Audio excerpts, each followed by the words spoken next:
the pipe-borne water supply coverage in the country up to 45.2%.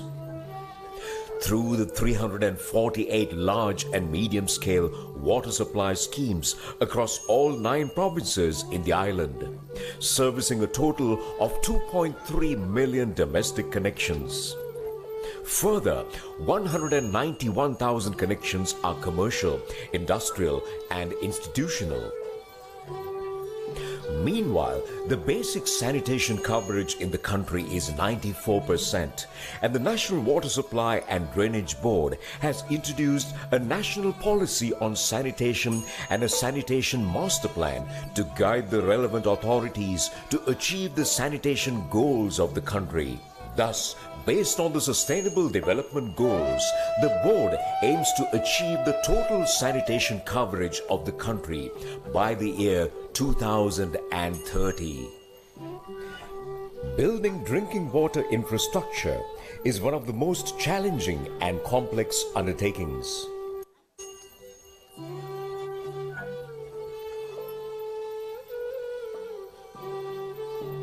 The construction involves dealing with nature's fury.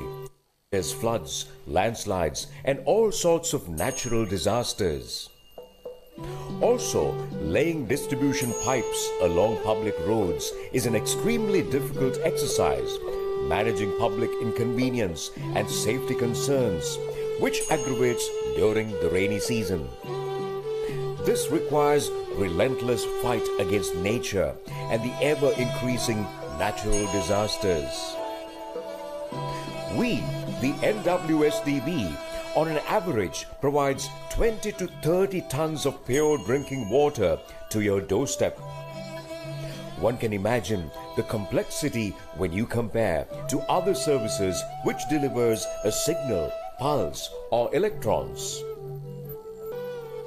NWSDB has shown their resilience by bravely facing the tsunami, civil unrest, COVID pandemic, economic downturns, and excelled among most of the service organizations, and has never let down the consumers and the nation during the time of need.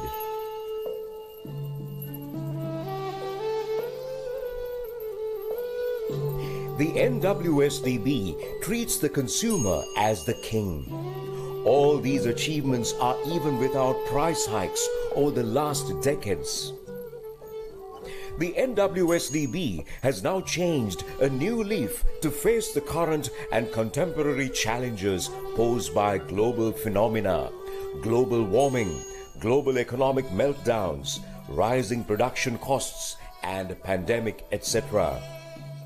The NWSDB has positioned themselves to face the global challenges through knowledge sharing, innovations, networking, training, capacity development by opening its doors to international arena.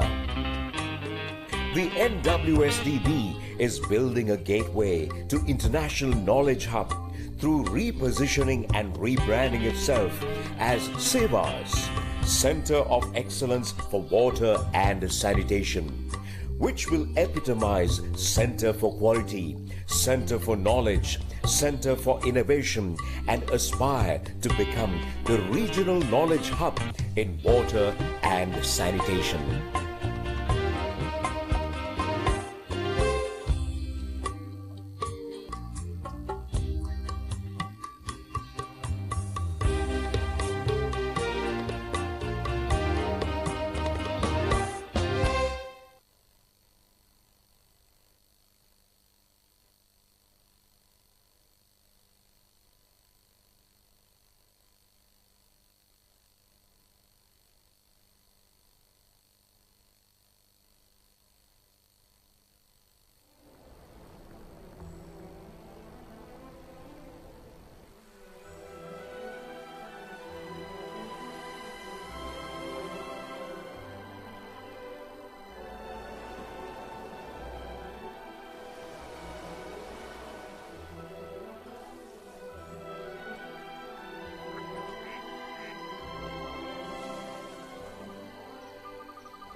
While water covers about 70% of our planet, only 2.5% of this is fresh water.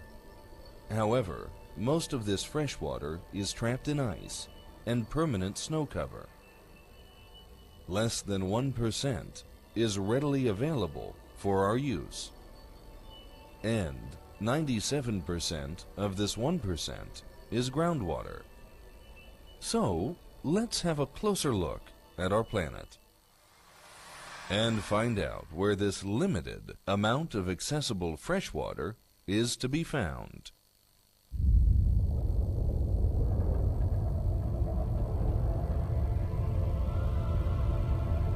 Well, we have all experienced lakes and rivers.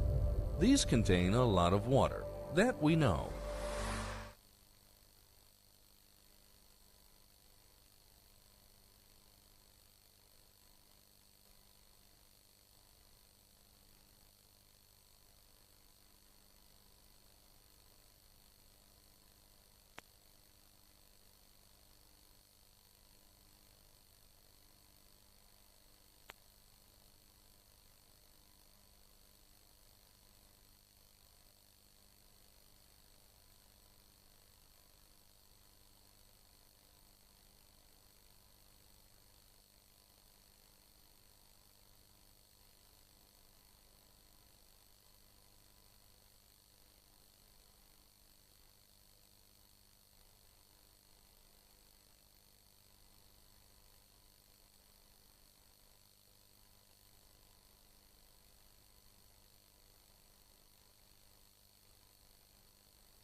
National Water Supply and Drainage Board, being the most prestigious utility organization in Sri Lanka, intends to cover 100% of the population with clean and safe drinking water. Currently serves 2.7 million customers and targets to cover 4 million customers by 2025. Customer being the heart of NWSDB, we bring in modern technological advancement to serve the customer better. On this occasion, NWSDB proudly launches the WhatsApp social media platform with AI technology to the nation. The history being marked on this day for NWSDB, being the first utility organization in South Asia to achieve this milestone.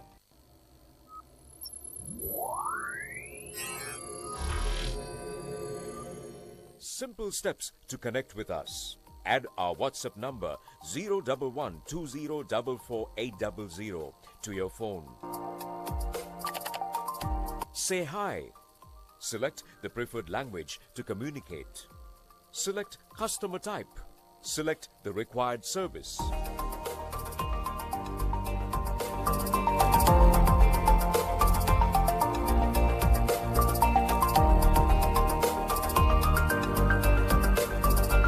Share location. Share us images. Complaint will be sent instantly to NWSDB field staff and facility to track the complaint status. Quick action. Job completion note to customer. Faster and convenient billing inquiries.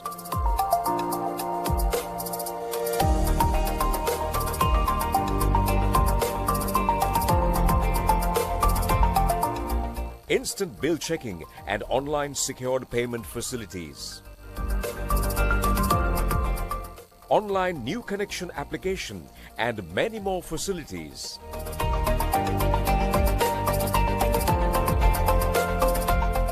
Connect with us through Facebook, Instagram, Twitter and YouTube.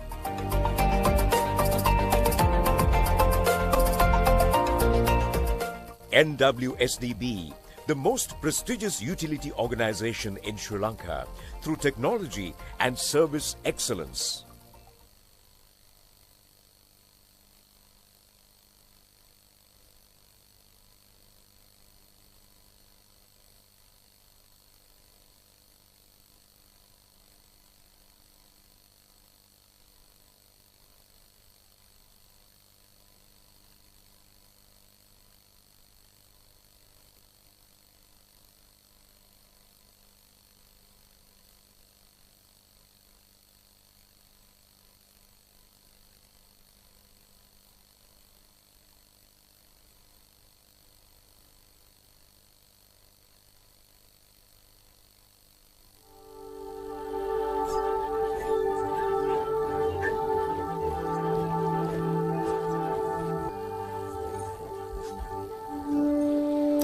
The Sri Lankan cultural heritage is one of the richest and the most colorful in Asia.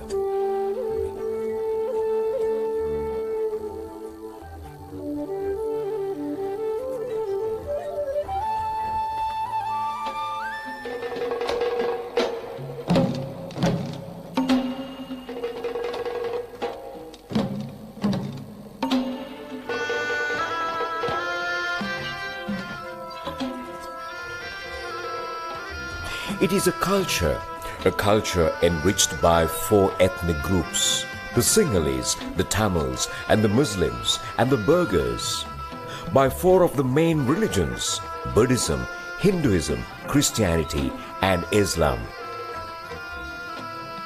The island republic lies about 5 degrees north of the equator, and it covers an area of 65,610 kilometers. The central part of the island is covered by mountains, the highest of which is Pidurthalagala. The land slopes gradually down to the coast except in the north, which is marked by an undulating plain. Most of the rivers radiate from the central highlands like the spokes of a wheel. Tempered by the surrounding sea and modified by the monsoons, the island enjoys an equatorial climate. The island's economy is basically agricultural. The southwest sector of the island is well watered by the rivers and the monsoons, but the north and the north-central sectors require irrigation. For this purpose, a network of artificial reservoirs known as tanks and canals were built by the Sinhala kings, producing a hydraulic civilization and earnings for the island the reputation of the granary of Asia. Sri Lanka is a country with a glorious history of water-based technology. Ancient irrigation systems, drainage systems, and water treatment systems that are still in existence today provides evidence to confirm these facts. The National Water Supply and Drainage Board was established in 1974 by the government of Sri Lanka with the aim of providing safe drinking water to the nation. Over the last 4 decades, the board has increased the pipe-borne water supply coverage in the country up to 45.2%. Through the 348 large and medium-scale water supply schemes across all 9 provinces in the island, servicing a total of 2.3 million domestic connections. Further, 191,000 connections are commercial, industrial, and institutional. Meanwhile, the basic sanitation coverage in the country is 94%, and the National Water Supply and Drainage Board has introduced a national policy on sanitation and a sanitation master plan to guide the relevant authorities to achieve the sanitation goals of the country. Thus, based on the Sustainable Development Goals, the board aims to achieve the total sanitation coverage of the country by the year 2030. Building drinking water infrastructure is one of the most challenging and complex undertakings.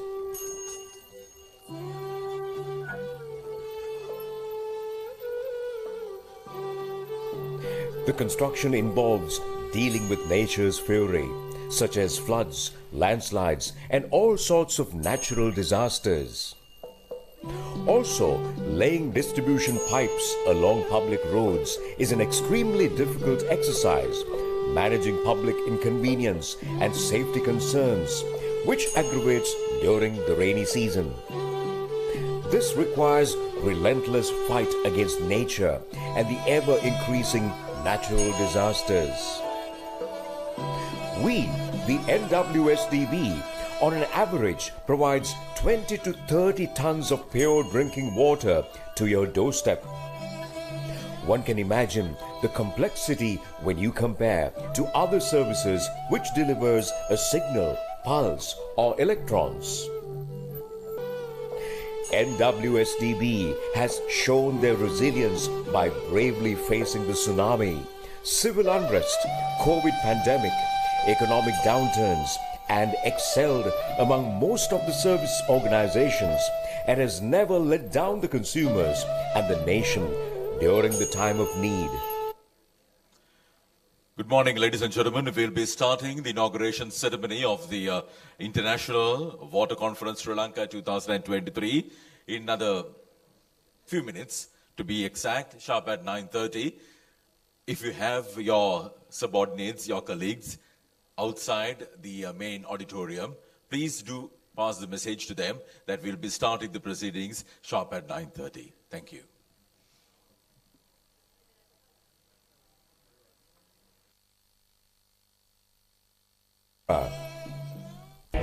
The NWSDB has positioned themselves to face the global challenges through knowledge sharing, innovations, networking, training, capacity development by opening its doors to international arena.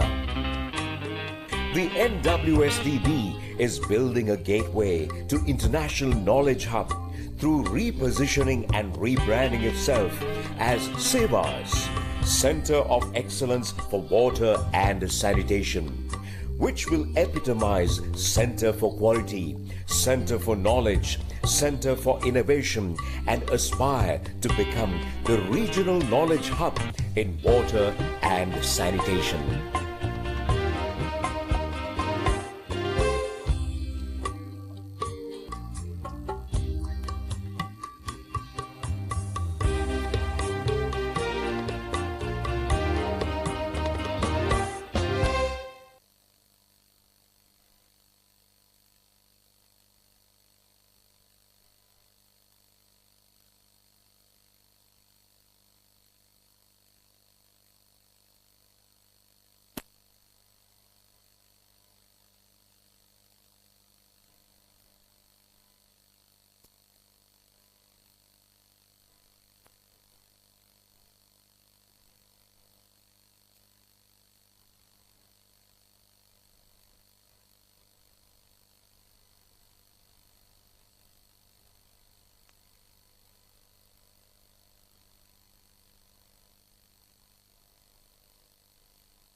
Ladies and gentlemen, arrival of our chief guest, along with the other special invitees and dignitaries for the inauguration of the International Water Conference 2023, Sri Lanka.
Marking the inauguration of the International Water Conference 2023 Sri Lanka, we are ready to light this very special lamp in keeping the traditions of Sri Lanka. First, I would like to call upon Honorable Jeevan Thondaman, the Honorable Minister of Water Supply and Estate Infrastructure Development, Honorable State Minister of Water Supply, Honorable Sanath Nishant, Secretary to the Ministry of Water Supply and Estate Infrastructure Development, Mr. R.M. W.S. Samaradivakara, His Excellency, the Ambassador of the Embassy of the Republic of the Union of Myanmar here in Sri Lanka, His Excellency Han Tu, our keynote speaker, Mr. Saroj Kumar Jha, the Global Director for the World Bank Group's Water Global Practice, Chairman of the National Water Supply and Drainage Board, Mr. Nishant Ranatunga, Vice Chairman, Mr. Sanjeev Vijayakon, General Manager of the National Water Supply and Drainage Board, Engineer Mr. Ruan Lidagay. Ladies and gentlemen, lighting of the oil lamp in keeping the traditions of Sri Lanka.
Thank you very much, everyone. I would like to request all of you to remain upstanding for the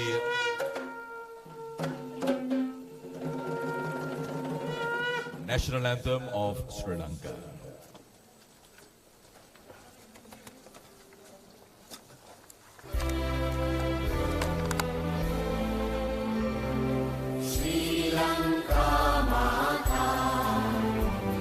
Sri Lanka, Namo, Namo, Namo, Namo Mata.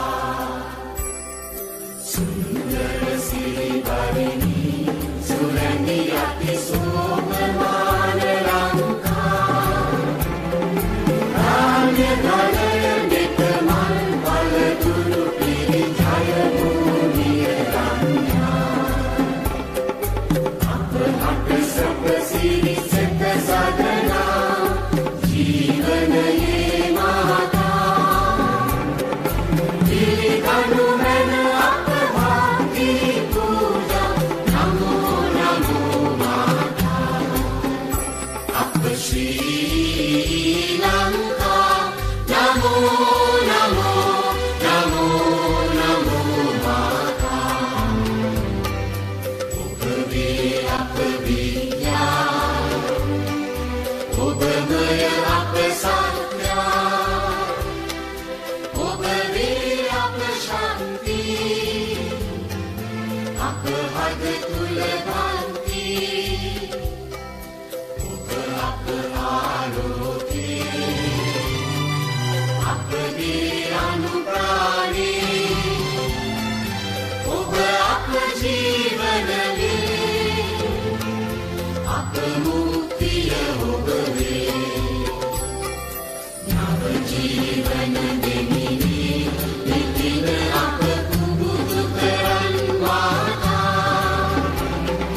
Jnana Pida Vadavani Naragena Yanu Mena Jaya Mudikara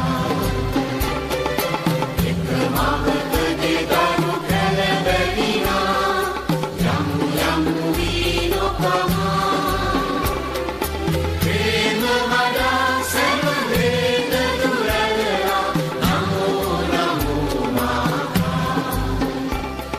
Sri Lanka, Namo, Namo, Namo, Namo Mata.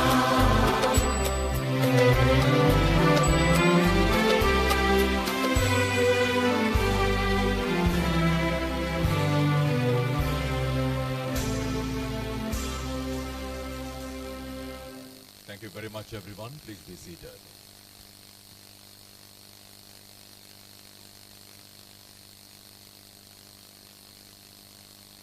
Good morning, distinguished guests, ladies and gentlemen.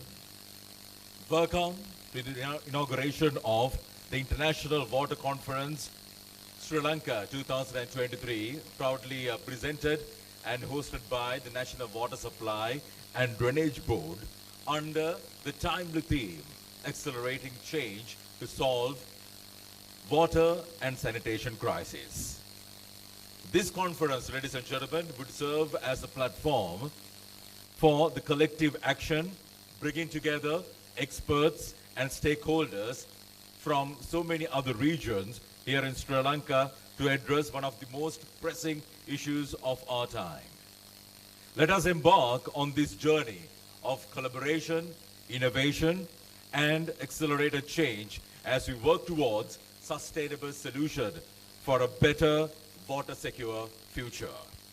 Ladies and gentlemen, you are here at this world-class state-of-the-art facility, Center of Excellence for Water and Sanitation, and it gives me great pleasure to call upon the Chairman of the National Water Supply and Drainage Board. Please welcome Mr. Nishantha Ranatunga to welcome all of you.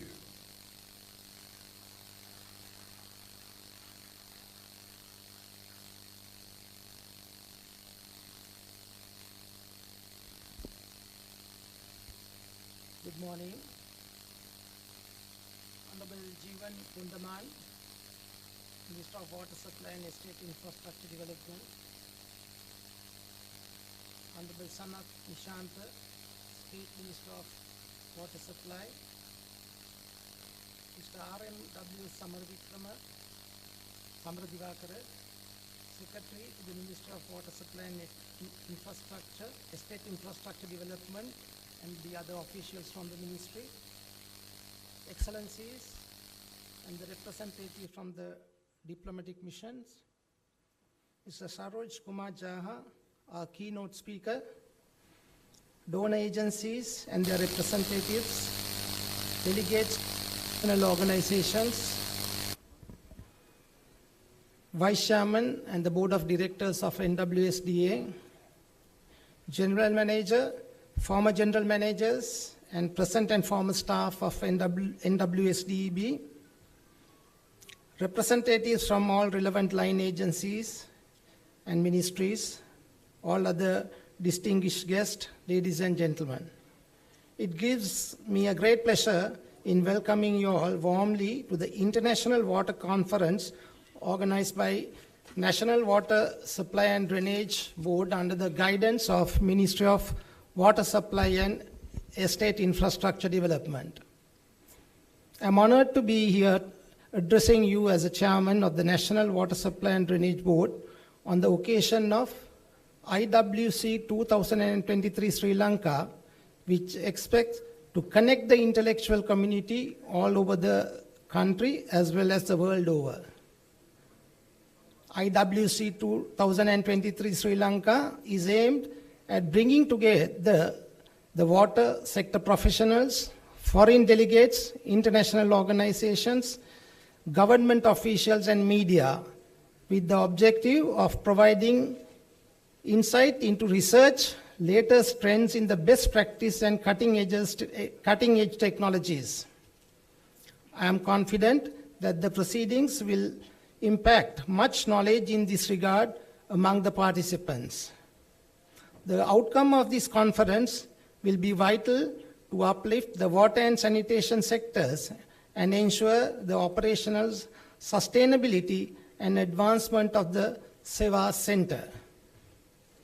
May I also convey our appreciation to His Excellency the President, Honorable Ranil Wickremesinghe, who guided us with his excellent optimism and vigor finding solutions to challenges through solidarity, sustainability, and science. I would like to convey my appreciation to the Prime Minister, Honorable Dinesh Gunawardena, and extend sincere gratitude to him for always supporting us in many ways in sustainable water sector developments. With the guidance given by the Prime Minister's Office at IWC 2022, the three Secretaries of Irrigation, Environment and Water Supply Ministries signed the Declaration on National Water Resources Policy Formulation. It is with great pleasure I declare to the audience that with the leadership of the Prime Minister, the long-due water resource policy has come to a reality as a cabinet-approved national water resource policy. Let me extend my warm welcome to our Minister, Honorable Jeevan Thondaman, Minister of Water Supply and Estate Infrastructure Development, and express my sincere appreciation to him for his keen interest in the water supply and sanitation services delivery and his generous cooperation in our efforts to strengthen the policies and strategies of water and sanitation service delivery during the challenging times. I also warmly welcome the State Minister, Honorable Sanath Nishanta, and appreciate his motivation towards NWSDB success. His involvement in regional level is much appreciated. I warmly welcome His Excellencies, delegates from other foreign missions. Your presence here is strengthening our efforts to collaboratively finding solutions for common global challenges such as climate change impacts. I warmly welcome today our keynote speaker, Mr. Saroj Kumar Jha, the Global Director of World Bank Group. Thank you, sir, for your accepting our invitation. Also, I must thank the World Bank Office in Sri Lanka for arranging Mr. Jha's presence today. As the leader of the Global Practice Senior Management Team, which drives the policy direction of the practice overseeing a huge portfolio of water-related investment, multi-donor trust funds and global partnerships, we are privileged to have you with us today. We look forward to work with you in our future endeavors to face the challenges of global warming, climate adaptation, and many other research and development work, not forgetting the challenges in finding ways of public-private partnerships and the policies for new developments. I would like to welcome all the delegates from donor agencies, including World Bank, ADB, JICA, WHO, UNICEF, and AFD, and thankful for their support to make this event a success. I also welcome the academics, Ministry of Office officials, institution experts, collaborators, the presenters, researchers, water professionals, and the well-wishers to this remarkable two-day event. Last but not least, I warmly welcome NWSDB staff who has made this event a possibility. With the inspiring success of having hosted the IWC Sri Lanka 2022, the NWSDB is venturing this time proudly and even more confidently into hosting International Water Conference this year as well. The IWC 2023 main conference consists of inauguration ceremony with expert sessions, business forums, exhibitions, R&D, and technical sessions. This year's theme is something related to the present global burning issues that accelerating the change to solve the water and sanitation crisis. Reality is significant, and the magnification to the climate change impact solutions. The recent speech made by the President, Honorable Ranil Wickremesinghe, at the World Leaders Summit of COP28, the President urged the necessity of climate justice accessible to all nations and proposed a resolution for a climate justice forum and denoted the immediate action to find effective solutions. Thinking outside the box and investing in the tropical belt, insisting the need for a sustainable blue economy to counter the adverse effect of climate change. Let us foster innovation, encourage the development of groundbreaking technologies, and maximize water efficiency, enhance sanitation infrastructure, and empowered communities. It is those such innovatives that we can pave the way for more water secure and resilient world.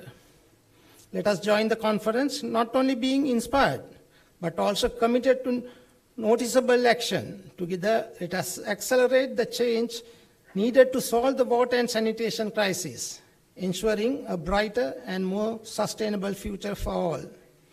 I am happy to say NWSDB is collaborating with all other water sector authorities in Sri Lanka to contribute the sustainability of water resources, striving for continuous improvement in catering drinking water supply, sanitation needs of people of Sri Lanka, ensuring their well-being. I extend my best wishes and take this opportunity to thank all the presenters and the organizing team for arranging a successful International Water Conference and Annual Research Symposium 2023. Thank you.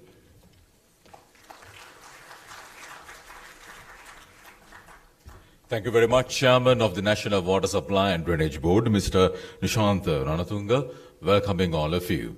You are being served with a special bottle of water, the best ever water that you can find here in Sri Lanka. Number one reason, you are at the International Water Conference. Number two, you are at the Center of Excellence for Water and Sanitation.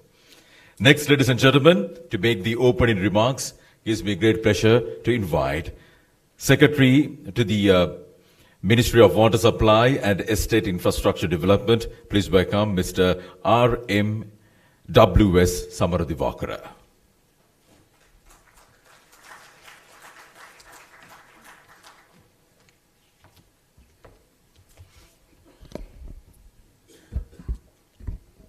Good morning, everybody.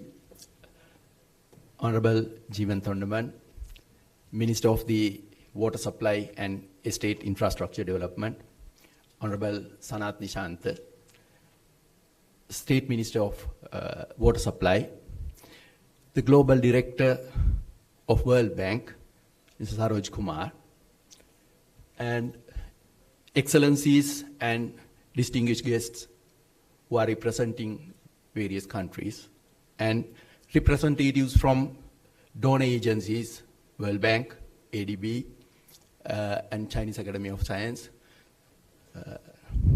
and my colleagues and ladies and gentlemen. It is with great pleasure that I extend warm greetings to the International Water Conference 2023 in Sri Lanka, organized by the National Water Supply and Drainage Board. It is under the guidance of our ministry, and highlighting the theme, accelerating change to solve the water and sanitation crisis, would be aiming at contributing to the nation by utilizing skills, knowledge, and experiences of Water Board staff to act as a knowledge hub and lead in the research and development activities to resolve the water and sanitation issues in the region.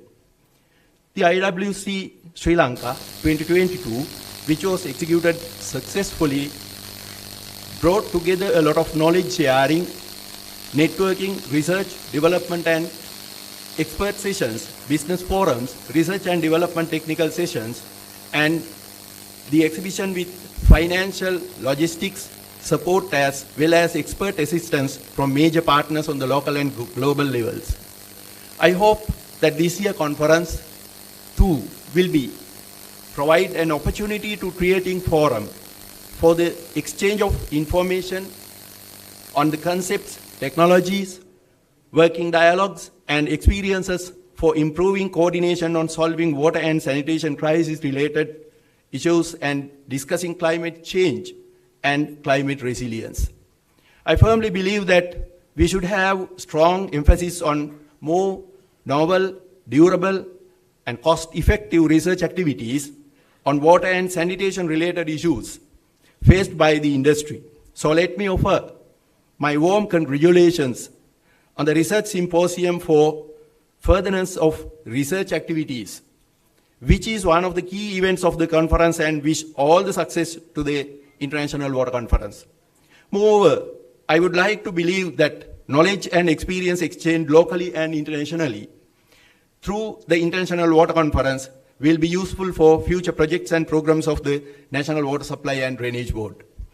With the mission of our ministry of providing people with favorable living conditions through the safe and sustainable water supply and improved sanitation facilities, while ensuring the protection of the living environment and resources, we would encourage the research and development activities of the Water Board through team effort and collaborative activities.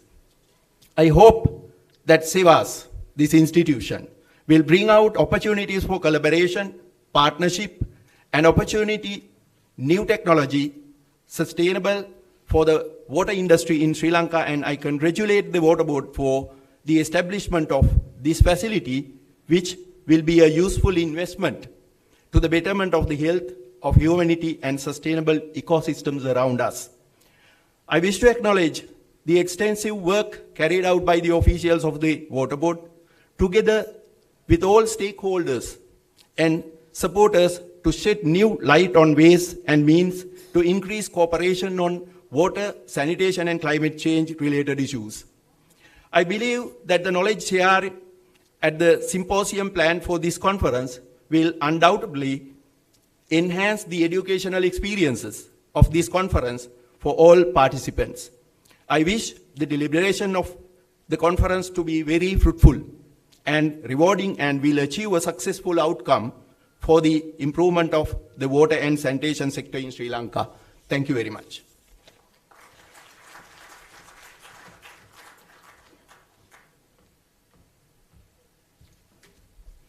Thank you very much, Mr. Samara Divakara, Secretary to the Ministry of Water Supply and Estate Infrastructure Development. Ladies and gentlemen, as we move on with the inauguration ceremony, it's time for some entertainment, and we have got our dancers to give you all some amazing dance moves, especially to welcome our friends from overseas here in Sri Lanka. Let's enjoy the dance performance.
Thank you very much to the dancers.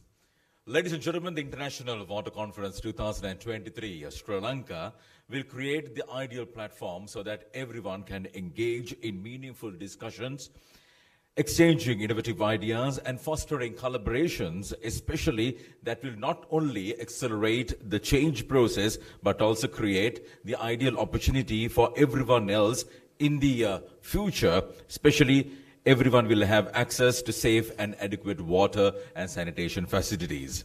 So together, purely because we have the power of making a lasting impact on the well-being of the communities globally.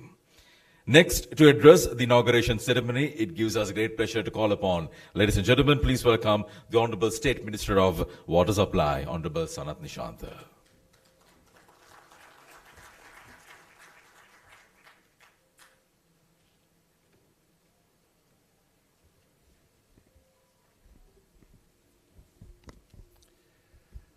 මේ අවස්ථාවට අප සමග අත්වැල් බැඳගෙන සිටින ගරු ජල සම්පාදන හා වතු යටිතල පහසුකම් පිළිබඳ අමාත්‍ය ජීවන තොණ්ඩමන් මැතිතුමනි, ඒ වගේම මේ අවස්ථාවට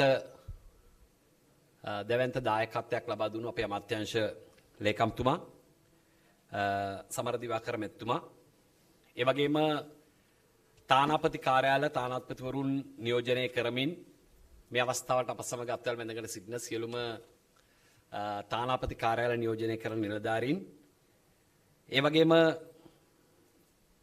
ප්‍රධාන දේශක හැටියට අද දවසේ අප සමග අත්වැල් බැඳ ගන්න සරෝජ් කුමාර් ජා මහත්මයා, ඒ වගේම අරමුදල් දායකත්වය සහ නියෝජිත ආයතන නියෝජනය කරමින් සහභාගී වී සිටින ලෝක බැංකු නිලධාරීන්, ඒ වගේම ජයිකා ආයතන නිලධාරීන්,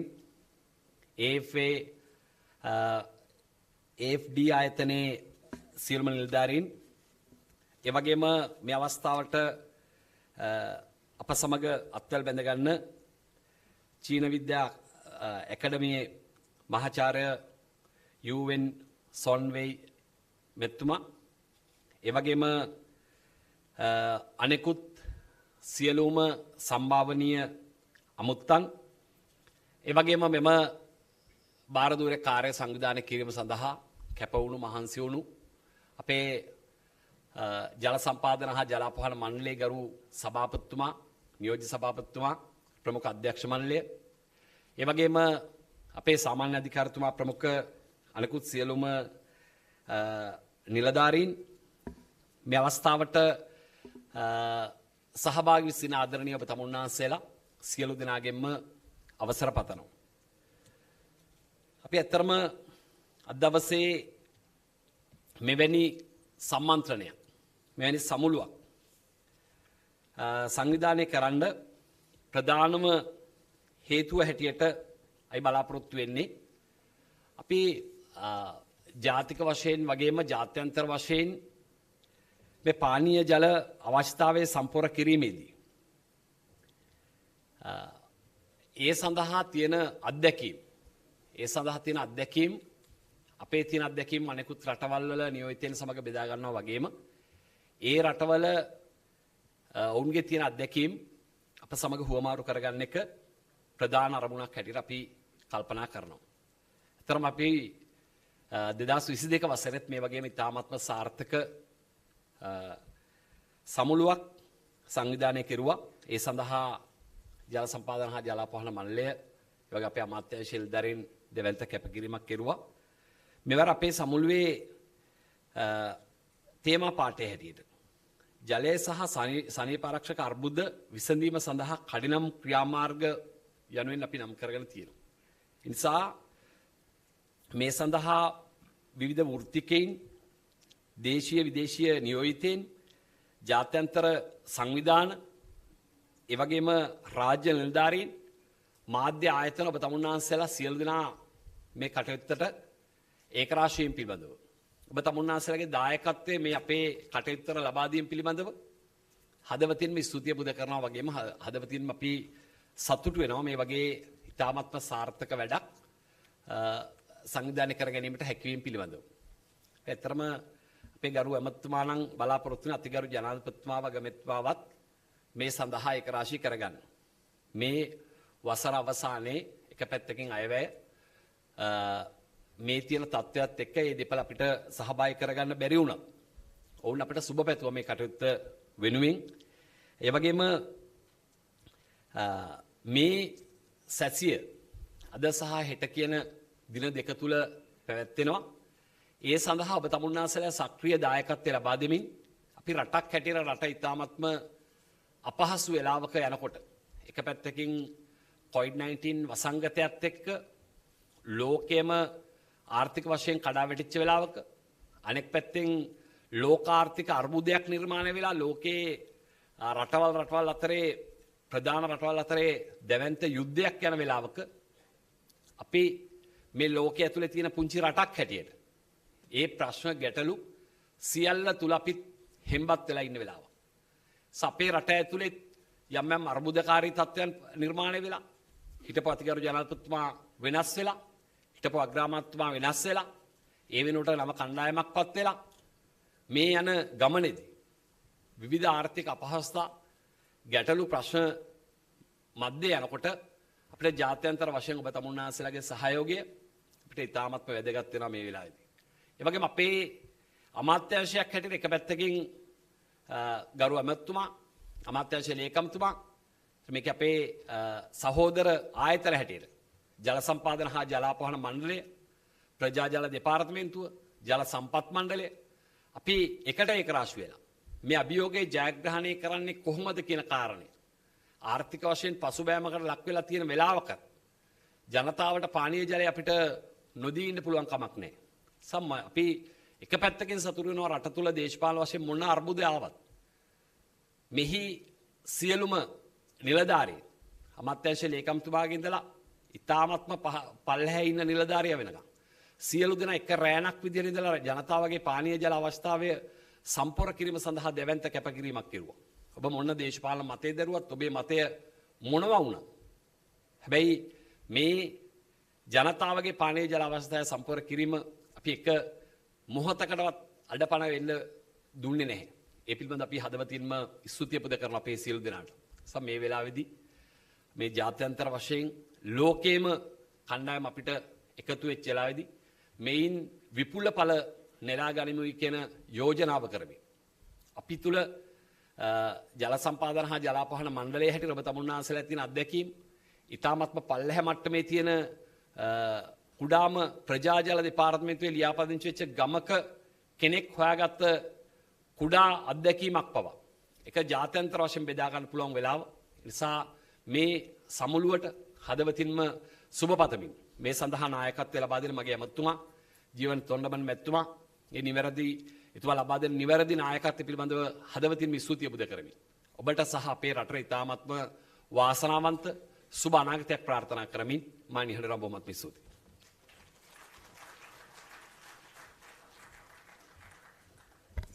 Thank you very much, Honorable State Minister of Water Supply, Honorable Sanath Nishanta, adding his well wishes.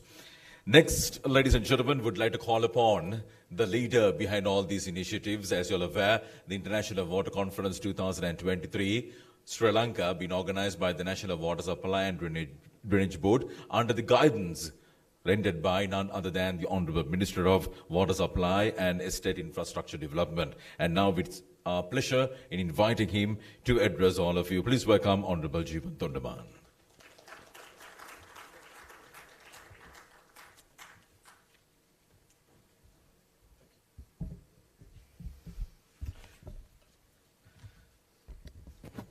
Good morning, ladies and gentlemen. I am, first of all, honored to welcome Mr. Saroj Kumar Jha, World Bank Global Director. And along with him, I would like to, I think the Secretary and the State Minister have welcomed all of you, so I would not dwell on that too much, but friends from ADB, AFD, JICA, UNOPS, and so many more. I would like to welcome all of you to this International Water Conference 2023 and the 8th Annual Research Symposium. I would like to give some clarity as to the work my team and I have done over the past 1 year in the water sector. I had taken over as the Minister for Water Supply and Estate Infrastructure Development in January 2023. And one thing that we had noticed with the water sector that it lacked sustainability, a stable mechanism, and around the time I took over, it was the only sector that did not collapse during the course of COVID-19 and also the unprecedented economic crisis. But at this point of time, I would also like to thank the former minister, Honorable K.L. Rambakwela, for pushing forward the first water tariff hike, which we received in over a decade. And I think that should answer many of your questions as to why the water sector was unsustainable. And I would also like to thank the former minister for kickstarting the IWRM, Water Resources Management Policy, which we have successfully pushed forward now, and with assistance from the ADB. And the IWRM is going to be an important factor in the future of the water sector in order to protect our river basins and also efficient resource management.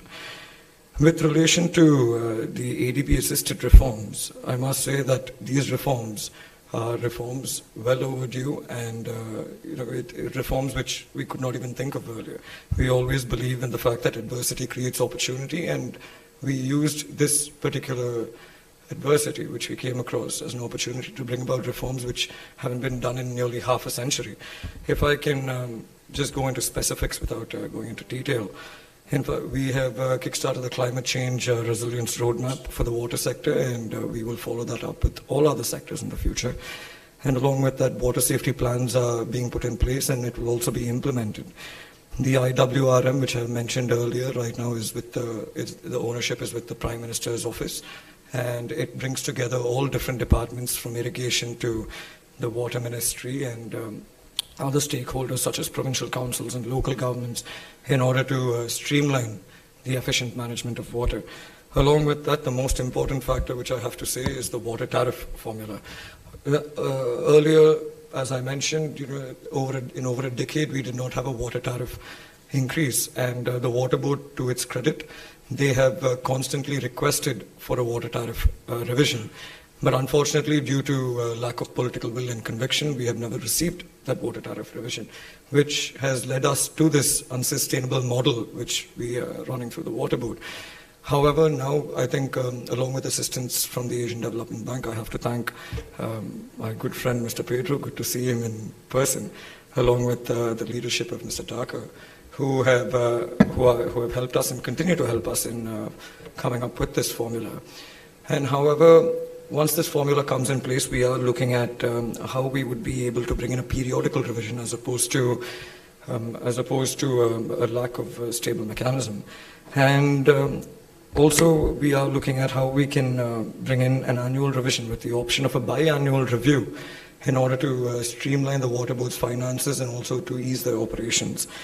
I think after the electricity hike in January, we announced a water tariff revision in February. And again, despite political issues, despite pressures faced from the public, we were able to push it forward in August 2023, for which I'm thankful to my team, because the pressure that we had kept on the Treasury and also on the Ministry of Finance, I think it reflects on the water tariff, because we made sure that this water tariff hike, which took place in August 2023, was not going to be a burdening factor on an already burdened economy and an already burdened community. And one thing that we did notice is the wastage of water that took place in this country. Close to 60% of the water goes back into the sea. And to answer that, this is something I always mention to our donor agencies, that as far as water is concerned here, we are able to provide clean drinking water to the pipelines to nearly 61% of the population. But unfortunately, none of them use it properly.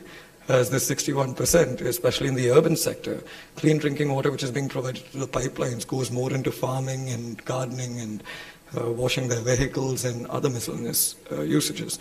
However, everything except drinking. But the people are more than happy to waste that water and buy a water bottle in a supermarket for 150 rupees. So when we increased the water tariff, the usage on average for a family of 4 was about 20 to 25 units per month, which is about 20 to 25,000 liters of water per month. After increasing the water, I remember in Cabinet, I was asked a question by the Honorable Prime Minister on how we would be able to make people aware on how they can efficiently use water and also save water or conserve water. And I assured him if we were to increase the water tariff, then people would be pushed to an extent where they will save water.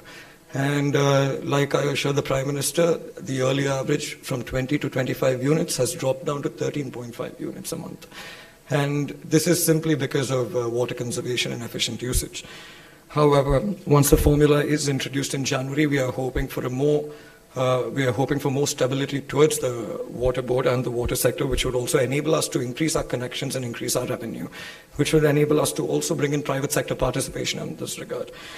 And the water tariff formula or the water tariff revision, more or less, will be parallel to the electricity revision as well. However, electricity is a different field and they require quarterly, if not half-yearly revisions. The water sector is going to stick to an annual revision, as I told you earlier, with option of a biannual review.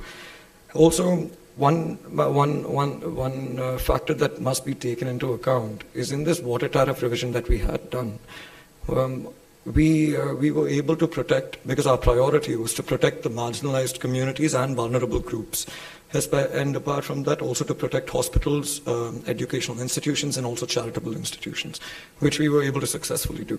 And we are trying to carry that forward onto the water tariff formula in January as well. And we hope that it could be incorporated. We are just working out the mathematics of it, and we are fairly confident that this will not burden the vulnerable groups in society. And our intention is also at the same time, because I can see that we have many of our contractors here. I know some of you got a bit paranoid when I mentioned we are trying to protect vulnerable groups, but I can assure you we are not trying to protect vulnerable groups at the cost of burdening commercial and industrial sector. We are trying to see a plan that will work in fairness for all. And to be fair, till now, I think water was heavily subsidized and heavily undervalued.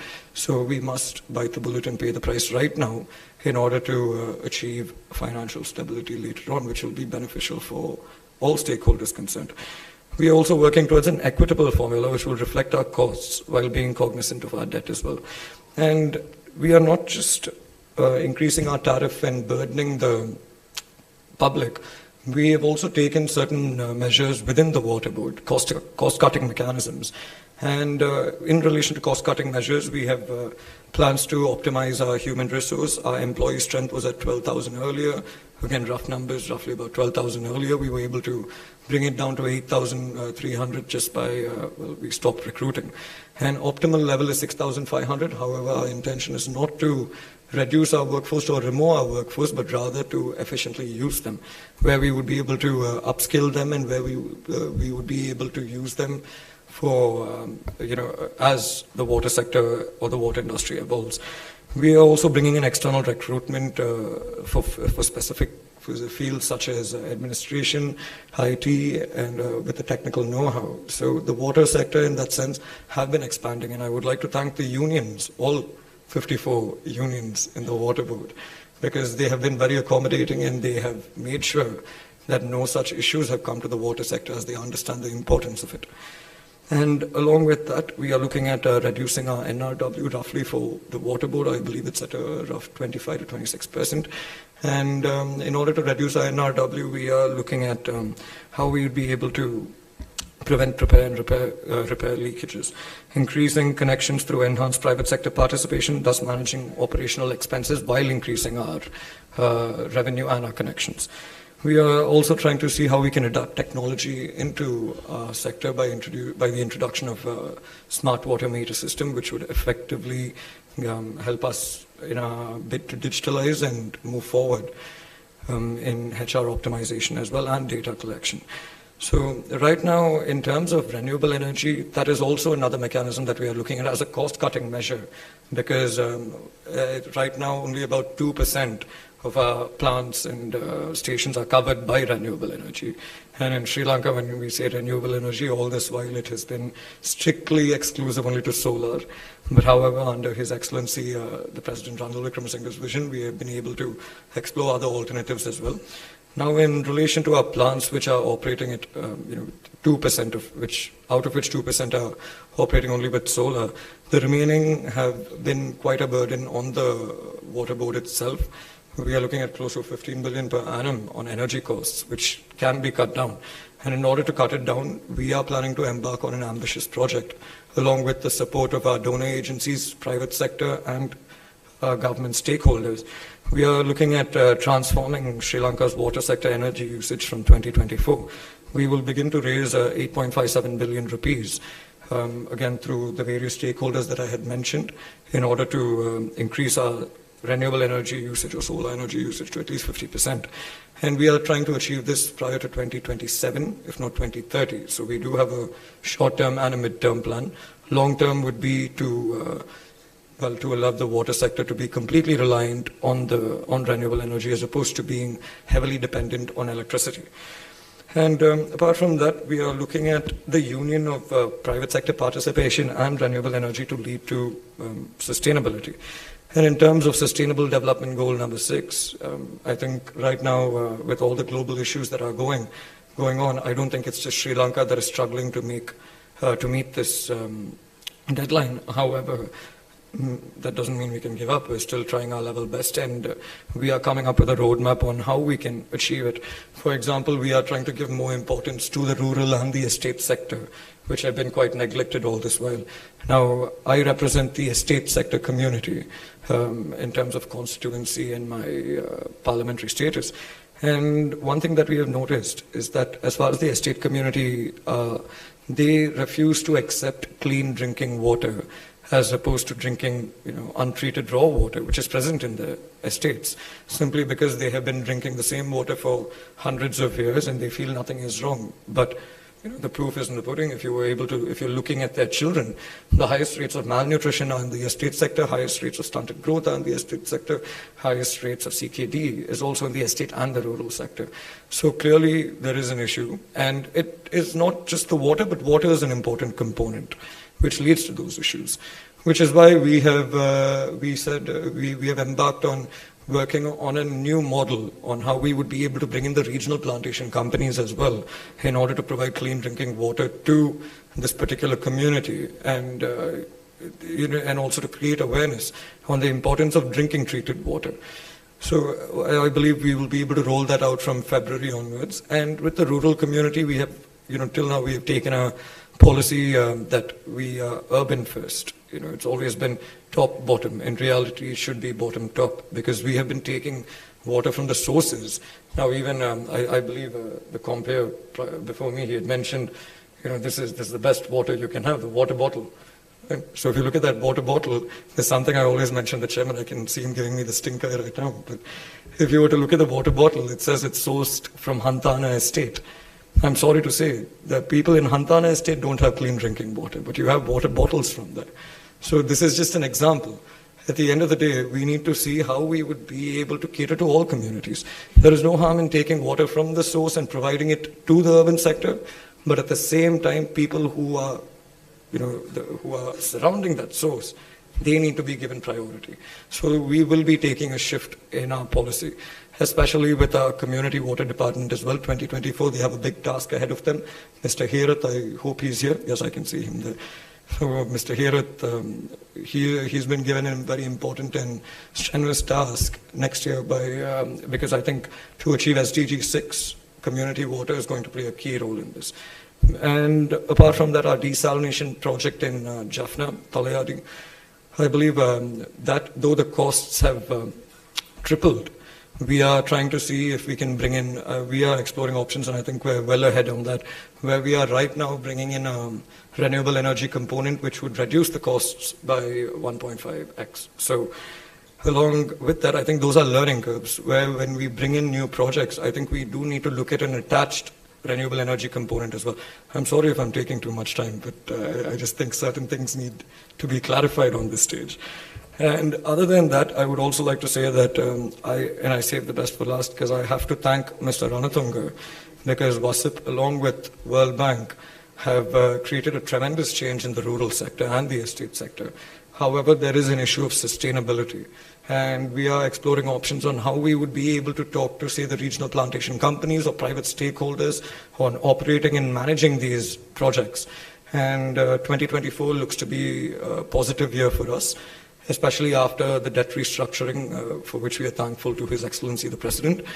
After the debt restructuring, we are hoping to restart our stalled projects, and because unlike other sectors, water is essential, and that is something that we cannot, play politics with. It is a sector where right now people, if you were to go to, I can give you an example, if you were to go to Argyle Estate in Kotagala in Central Province, there was a road project which was completed, but today if you look at the people who are obtaining their water there is tar mixed in the water.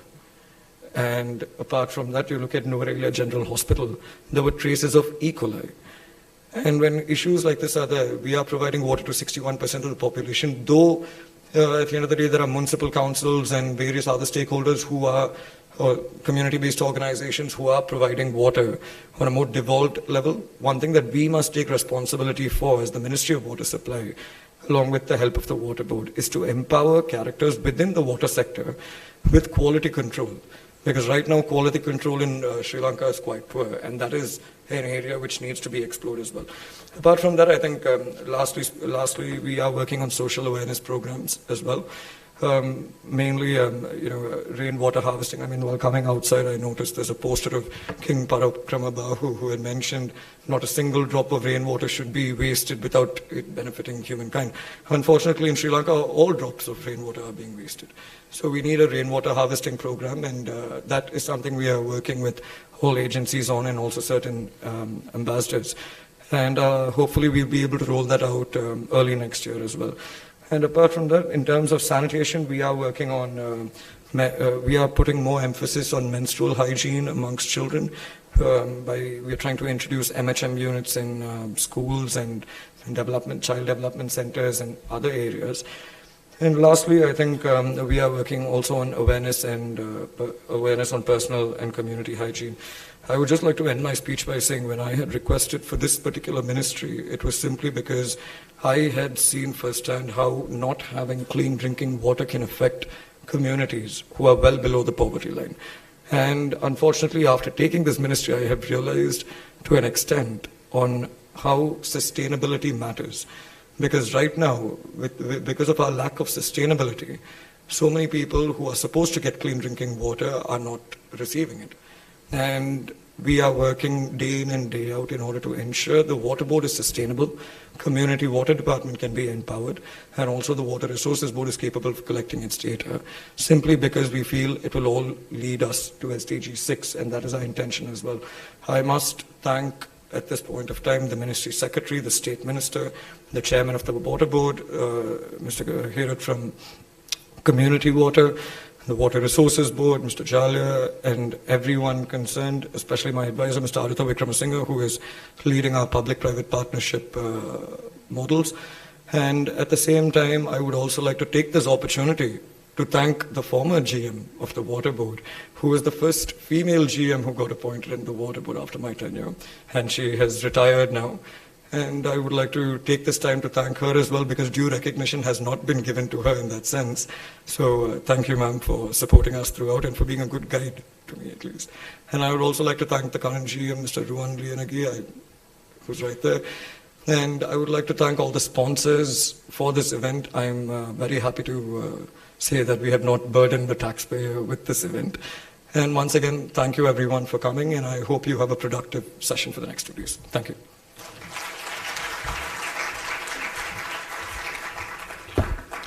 Thank you very much, the Honorable Minister of Water Supply and State Infrastructure Development, Honorable Jeevan Thondaman. Thank you very much, sir, for those words of expertise and well-wishers. With that note, we are ready for the keynote address here at this inauguration ceremony of the International Water Conference 2023 Sri Lanka.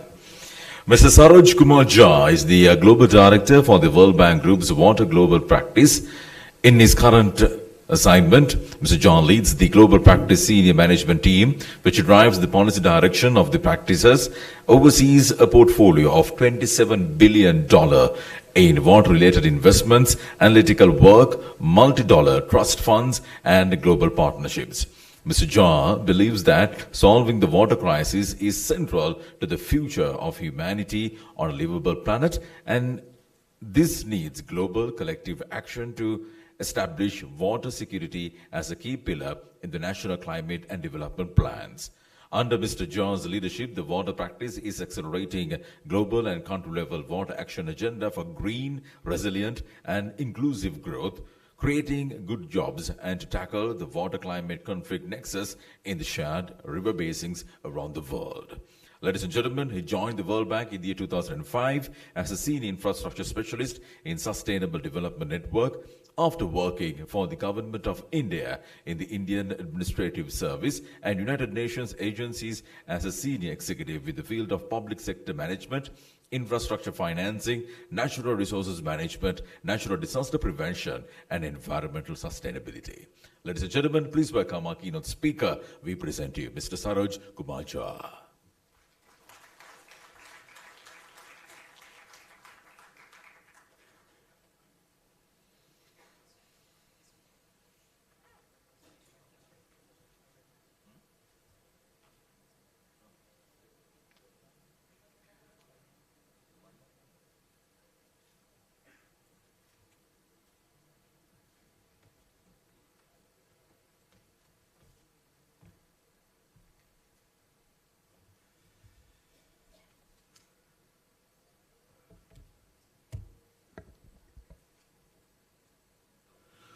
Honorable Minister Jeevan Thondaman. He asked me to call him Jeevan. I have met him only, it's been 3 days that I have met him, and it seems we have known each other for many years. It's just that we connected very quickly how we see the water agenda in Sri Lanka and globally. Honorable State Minister Nishant Samanta and the Chairman of the National Water Supply and Drainage Board, Mr. Nishanta Ranatunga. Ladies and gentlemen, and I want to acknowledge the presence of the World Bank Director for the region, Faris, who's here. He's like my brother, so I had to go and greet him. He's here with us. And all my World Bank colleagues as well. First of all, I want to thank all of you for being here, for part of a very important conversation on accelerating change in solving the water and sanitation crisis, and for inviting the World Bank and me to be part of it. When my colleague Joseph Mugabe, I don't know where he's sitting, he's the head of water practice for the World Bank covering South Asia, he asked me, would you like to come to Sri Lanka to be part of this conference? And it took me only a few seconds to say yes.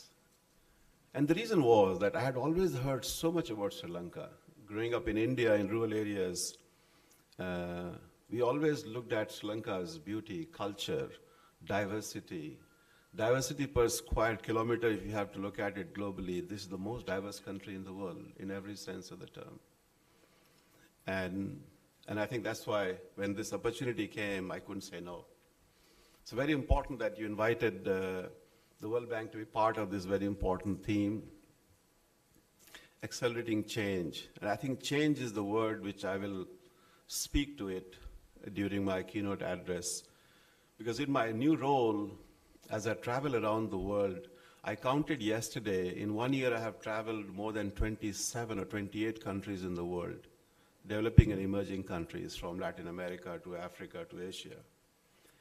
And I spend most of my time actually sitting in countries, talking to leaders, talking to my team and see how can we really change the conversation on water. So I think this is really very welcome, and I commend the leadership of the government and the board to really focus on this theme of change. And I was just sharing with Jeevan after his very eloquent speech that you made my job very easy because you laid out actually a very comprehensive reform agenda. And I cannot really add anything to what you have said. So what I'm going to share with you more my own reflections from what I see in Sri Lanka and outside. But first about me as to how I look at water so that you can connect with me as I speak in this conversation. So I grew up in a very poor family in India, in remote parts of India, bordering India and Nepal.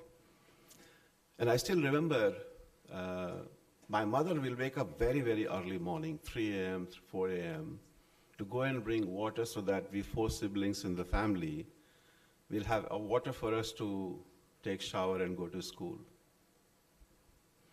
And for us, the water crisis was not just lack of water. There were times when we had too much water.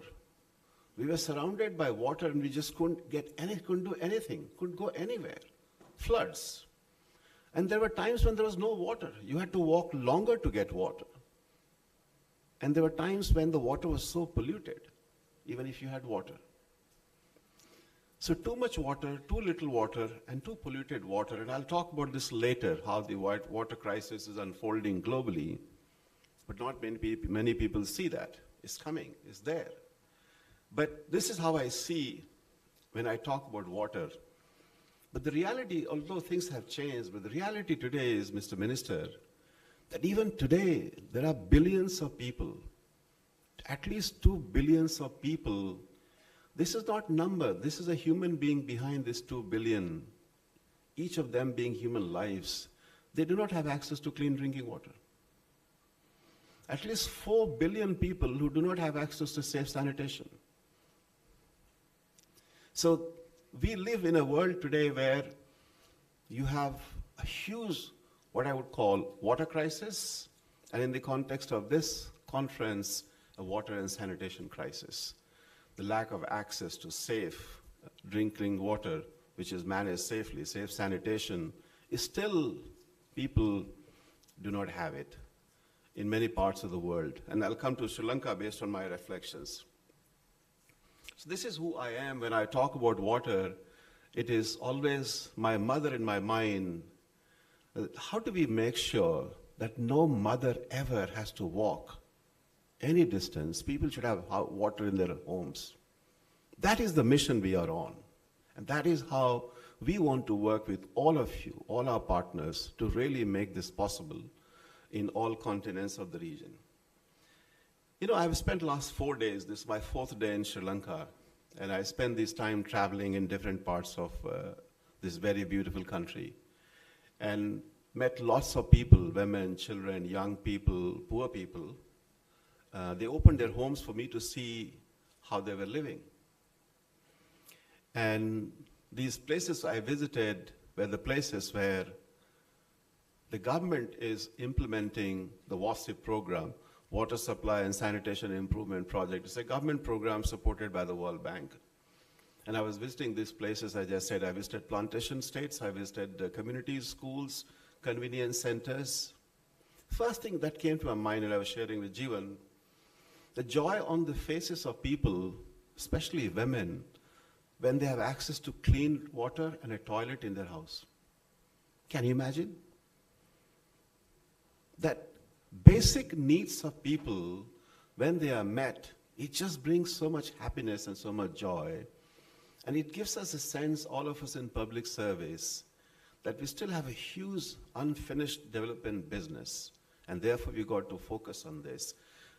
Jeevan mentioned earlier today about the SDGs.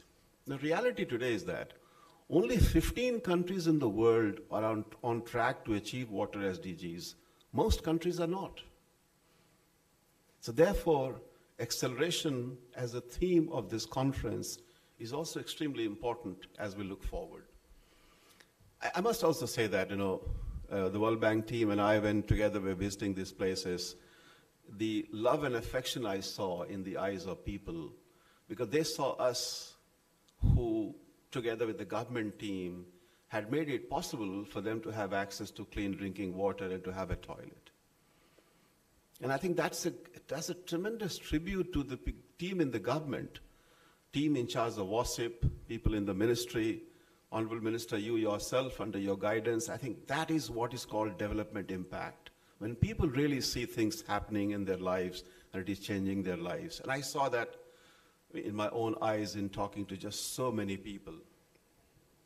So 3 reflections from what I saw in my trip. 3 days is not enough to understand this country, which has such rich history and culture. But coming from a person who travels all the time, talks to people around the world and leaders, and trying to understand how do we really make progress on water. So 3 reflections from that perspective. First, is the very important role and central role of community and community-based organizations in delivering these services. I was able to visit only one CBO run water supply services, and I was very impressed. We spent a lot of time talking to them. They are essentially the ones who are in charge of ensuring services to their people. They're getting a lot of technical capacity building support from the government through the WASIP project. But the mobilization of the community and every single member of the community fully engaged and trying to make this a sustainable scheme. And trust me, when I say sustainability, I'm not talking about only financial sustainability. I'm also talking about social sustainability, a program which is inclusive, a program that takes care of everyone. And Mr. Minister mentioned that water supply and sanitation for all, which everyone should have access to the services. And community-based organizations, these models that I saw, does guarantee a very inclusive water supply and sanitation programs. You know, guess what? When I see other countries in the world, they have implemented very large projects. And many of the projects have failed miserably because the community never really took the ownership. They always felt it was a project done by somebody else. End of the day, they continued doing what they were doing before because the projects, they ran out of money, they ran out of things. So therefore, what you're doing in this country, in at least what I saw, the CBO model, it is something that I think is that Sri Lanka can build on and something that we would like to learn more and share with other countries in the world. I was at a conference in Addis Ababa 3 weeks back. We had convened a meeting of all the finance ministers and water ministers together on exactly the same topic. You know, you'll of course ask me, why finance minister? Exactly. Because water is not just a sectoral issue. Water is very central to the economy, is very central to life. There is no economy without water. There is no industry without water. Water is an input into everything, including human life and the economy. And the ministers of finance and ministers of planning need to take note of this. And that's why we convened this meeting in Africa. And we had 22 finance ministers and 22 water ministers together in the meeting. One most important lesson that came from all the countries and countries that shared experiences in that meeting, from Senegal to Bangladesh to India, was community, community, community. The role of centrality of community in delivering water services is very fundamental. Water is local, it needs local approaches, but it's also a global issue, and therefore we need to think about it globally as well, but it remains very central to our local engagement. My second observation from being in these places I visited here is the governance of this sector. We always say you need good governance for good development. Without governance, good governance, there is no development. Now here what you see, at least what I saw, is the community, the local authority, the provincial council, the plantation PHDT, the Plantation Human Development Trust, the regional plantation companies, the central government, the board, the Department of Community Water Supply, DNCWS. There are a few others. I need to pick up a few more acronyms. But you see how these different bodies come together with the same purpose, with the same mission to deliver that service to people. And when I visited this in Irla, the convenience center, which is going to be managed by the local authority and the secretary in charge of the local authority, the first question we asked is, so who's going to manage this convenience center? You know what her response was? We are going to contract it to a private party to run this, to operate and to manage it. And we will charge certain fees to people who are coming to use the center. And a beautifully designed and very well constructed, with everything that you can think of, access for people with disabilities, the mental health management kits in the convenience center, and all the facilities for men and women, etc. And I've tweeted about the facilities that we saw. So I think when you see a complex web of government actors working together, it's a good practice, because don't take it for granted. Different bodies at different levels of the government do not necessarily work together. I was in the government for a very long time, and we spent a lot of time on coordination. Of course, we also have same challenges within the World Bank just to coordinate among ourselves. But the coordination among different levels of government, I thought what I saw, there was a sense of purpose and how they were all converging to really deliver the service. And my third reflection is what I would call the continuous exploration of sustainable solutions. And Honorable Minister already talked about it because this is very much on his mind. When I met him for the first time on Monday, this is how he began the conversation. And today you talked about exactly the same set of issues. And Mr. Minister, I can tell you that in talking to your colleagues, central level, provincial level, local level, they're all thinking about sustainability. They're all thinking about how do we finance the services we are establishing in terms of infrastructure, user fees, maintenance, and so on and so forth. What are different models of making sure these facilities are sustainable? So I was very happy to see that. So those were my three broad reflections, which I think my takeaways. When I go outside Sri Lanka tomorrow and talk about Sri Lanka's water sector, I think these three things, apart from, of course, the strong political leadership that you have shown in the country, will always come in my mind, and I'll talk about it. You know, World Bank has been with this country for a long time. We've been a long-standing partner, and we will be here till you need us. In water sector, I think our partnership has been simply outstanding, and in great part because of your leadership, the kind of leadership you have in the project, and the teams who are working in different parts of the country, and people are happy with what they have seen. But if I kind of zoom out a bit from what I saw in Sri Lanka, we find today globally that most countries are grappling with a very serious water crisis, which is exacerbated by the climate change. Now, what I mean by this is that the rainfall has become extremely unpredictable and uncertain. The hydrological cycle have completely changed. It doesn't rain when it used to rain before, and it rains when it did not rain before. It rains where it did not rain at all before, and it doesn't rain where it used to rain in abundance before. And in many countries, when I travel in the world, you hear exactly the same story from the farmers. So please do not take your water resources for granted. The water profile of countries and the world is changing dramatically. We are coming out with a report in the coming months, and the title of the report is Continental Drying. What it means is that water resources per capita in the world is declining very rapidly. We are losing more water over time. And even if you factor the population growth, even then you have less water than you had yesterday.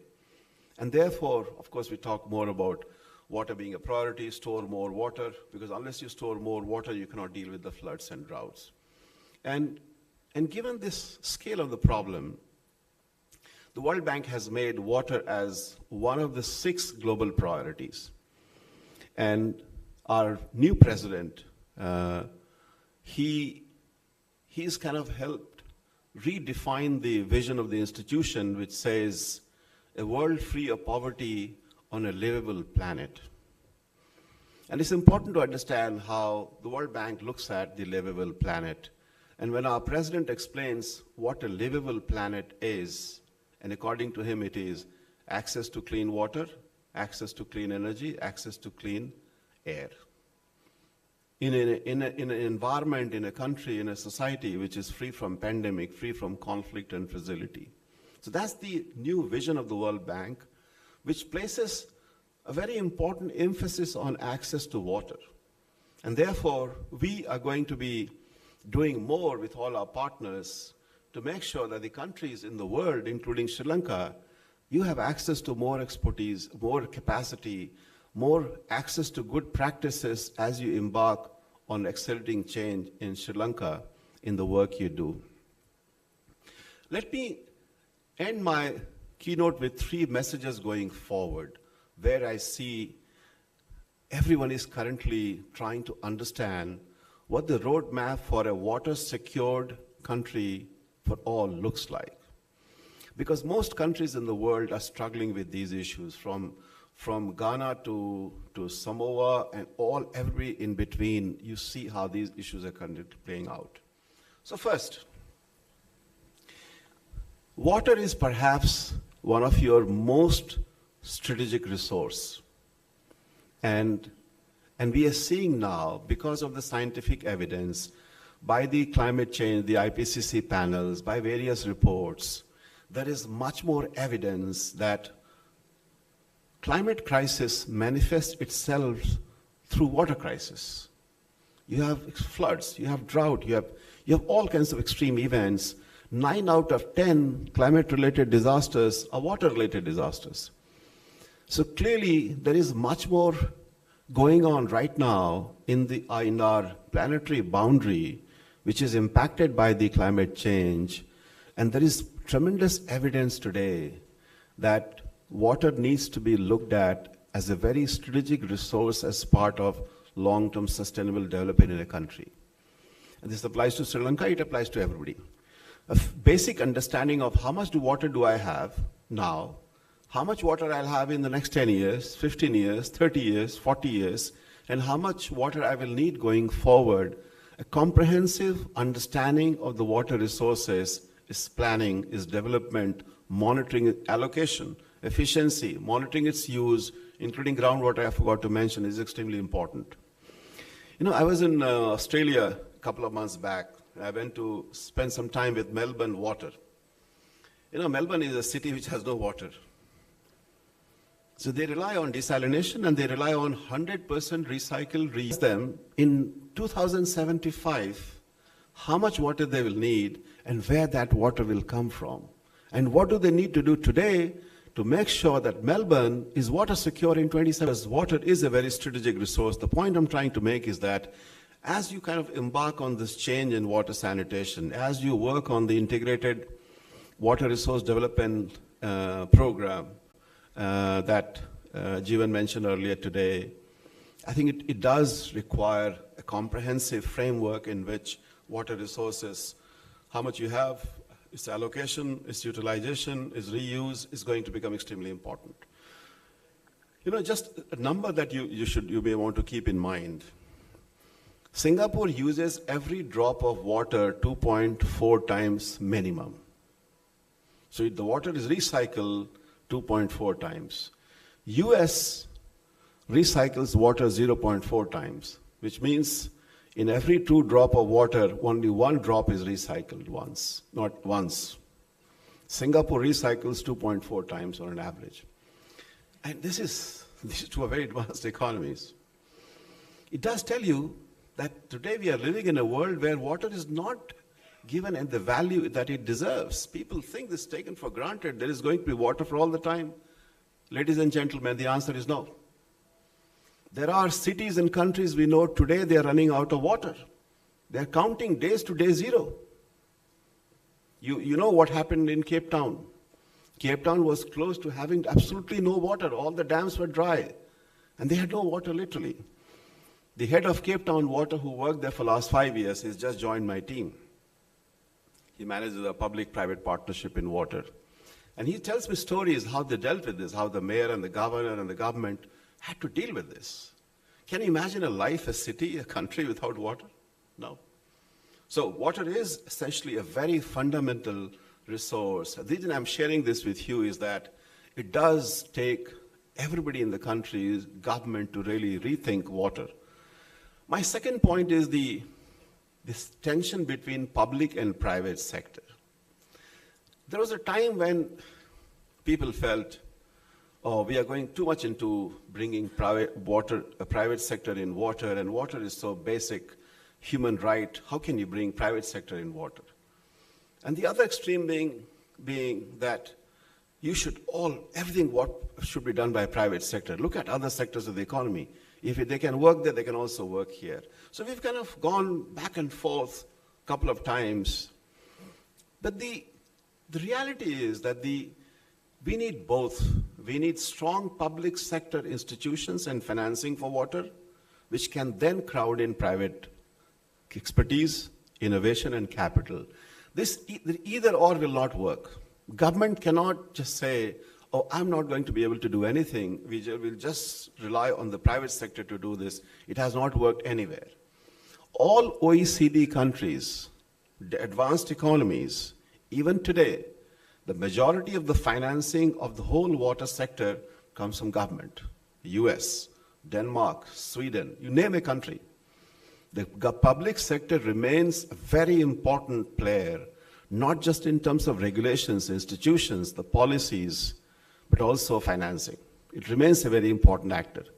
The question is, how do you use very scarce public financing to leverage more private capital? That is where the leadership in the countries we work are currently engaged. And in the conversation I was having with Mr. Minister and Artha is here, it's about these new models of public-private partnership, hybrid public-private partnerships, where the government and private both put resources to achieve the objective. And the cash flow is accordingly adjusted. And this model is becoming hugely popular. India did the whole cleanup river of Ganga using same model. With 40% money, they were able to mobilize 60% from so many companies. This is work in progress. I was in Kenya recently. They are going on a big scale on same. They want to do hybrid PPPs. So what I'm saying is that there's so much innovation is happening in public and private really working together. And when I listen to the minister here today and also on Monday, it's music to my ears. Because when I see a minister speaking exactly the language that the world is currently working on, which is to really talk about partnership, real partnership between public and private, government playing a facilitator role in terms of the regulations, having, I would say, agile, effective PPP framework, creating opportunities for competition so that you get value for money, and then using public money to crowd in public capital, including through gap financing, because not all projects will be financially viable in the water sector for the reasons that many of you in this room know very, very well. So a new generation of, a new culture of private-public partnership is important. And I will add in the Sri Lankan context what I learned in the last 3 days, which I'm going to talk about elsewhere. It cannot be just public and private. It needs to be public, private, and people. Because if people, communities who are going to benefit, if they're not part of it, you'll have the same problem that I mentioned before. You may have created beautiful infrastructure, it will be very hard to maintain it and ensure the delivery of services. And my last point is the sustainability discussion. I know that everybody is talking about financial sustainability of the water sector. That you need to increase the tariff to be able to make the sector credit-worthy and attract private capital. The sector has a lot of legacy issues from over the years. So I know these issues are very fundamental. But what we've also seen is that the financial sustainability of the sector is not just about revenue and expenditure. The financial sustainability of the sector is also understanding the inefficiencies in the system. And Minister talked about non-revenue water, billing and collection system, lack of smart meters, and you talked about the non-revenue water. Globally, we lose close to 100 million cubic meter of water every day. Just in developing countries, I'm not talking about OECD countries. Developing countries lose 100 million cubic meters of water every day, which is more than enough to feed all the hungry people in the world. So which means that if we really just focus on reducing losses in the system and focused on what is called non-revenue water, it helps you to basically increase your revenue and cut down the cost because you're pumping water that is lost, which you don't collect. You have higher cost of pumping and you have lower revenue. It's like in an electricity grid, you have huge losses in the system. The more you generate, the more losses you have. Similarly, in a leaking system, the more water you put in the grid, the more losses you have. So financial sustainability cannot be just about the revenue and expenditure. It's about the intrinsic inefficiencies in the sector, and non-revenue water is just one component. I would also say, why shouldn't the governments be thinking of recycling and reusing water? Reuse of water is far more cost-effective than desalination. Why do governments have to go for fancy desalination? When reuse actually makes a lot of sense. Global data shows that the reuse is 40% cheaper than desalination for every cubic meter of that you basically work on this. Now, this applies, of course, mainly to cities where you don't have much water, but you have to rely on desalination. But what I'm trying to say is that water reuse should become part of your water portfolio to address broadly the water security concerns. So those are like my kind of three reflections. I can go on and on, but I just want to tell you that this is an agenda that has to be everybody's business. Water cannot be just water ministry's business. We need all hands on deck. We need everybody involved. And since I have the pleasure of delivering the keynote address, although Faris is here, he should be saying this, and Chio is here, I can only say that you can count on the World Bank to be really your reliable and trustworthy partner in the water sector. And you'll have my support through Faris and Chio and Joseph, Theruni, 50 countries in the world of tackling some of the most difficult, complex water security challenges. That is what I can promise to you through our colleagues here. So thank you very much again, and you have a good conference. Thank you.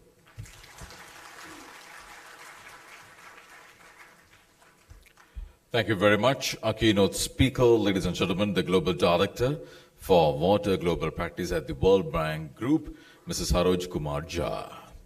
So with that note, we wrap up the formalities here at this inauguration ceremony of the International Water Conference 2023, Sri Lanka, proudly hosted by the National Water Supply and Drainage Board under the guidance of the Ministry of Water Supply and Estate Infrastructure Development. Would like to call upon now Honorable Jeevan Thondaman, along with the other dignitaries. We have a special poster session taking place on the second floor. Would like to call upon the chairman of NWSD to take all our dignitaries to the second floor to inaugurate the poster session being held parallel to the International Water Conference 2023. Yes, on the second floor. So thank you very much, everyone. Yes, your applauses are welcome. With that, we wrap up the formalities. Once again, would like to extend our extreme gratitude for all of you gracing this occasion. In wrapping up, I would like to remind you all that you have the lunch being served sharp at 12:30, and the R&D's Research Symposium, expert sessions, stalls, and business forums will be inaugurated at 1:30 after the lunch break. Thank you very much, everyone. Have yourselves a fruitful stay here at ZWAS.